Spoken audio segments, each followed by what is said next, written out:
በትግራይ ክልል የተለያዩ አካባቢዎች ወጣቶችን በኃይል ወደ ወታደራዊ ማሰልጠኛዎች የመውሰድ አፈሳ ተግባር አሁንም ተጠናክሮ መቀጠሉን የአካባቢ ምንጮች ገለጹ።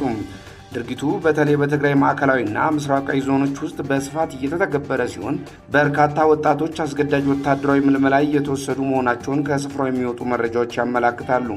በዚህም ሳቢያ ራማ አካባቢ ልዩ ስሙ አዲ አርባ በተባለ ስፍራ በህዝባዊ ወያኔ ሓርነት ትግራይ ህወሓትና በኤርትራ ሰራዊት ታጣቂዎች ወጣቶችን የማፈስና የማገት ድርጊት ሲፈጸም ማደራቸውና መዋላቸው እየተነገረ ይገኛል። ከስፍራው የሚወጡ መረጃዎች እንደሚያመለክቱት በአካባቢው የተሰማራው ኃይል ወጣቶችን ለይቶ በማሰርና ይዞ በመሄድ ላይ እንደሚገኝም ተገልጿል። ይህ በወጣቶች ላይ ያነጣጠረ ድንገተኛ እገታ በአካባቢው ነዋሪዎች ዘንድ ከፍተኛ ስጋትና መደናገጥን ፈጥሯል። የዓይን እማኞች እንደሚያስረዱት ከሆነ ወታደራዊ አፈሳው በዋናነት የመንቀሳቀሻ ኬላዎችን፣ የህዝብ ትራንስፖርት መነሻዎችንና የገበያ ቦታዎችን መነሻ በማድረግ ነው እየተከናወነ ያለው። ይህም በህዝብ የዕለት ተዕለት እንቅስቃሴና ማህበራዊ ህይወት ላይ ከፍተኛ ስጋትና መስተጓጎልን ፈጥሯል ተብሏል።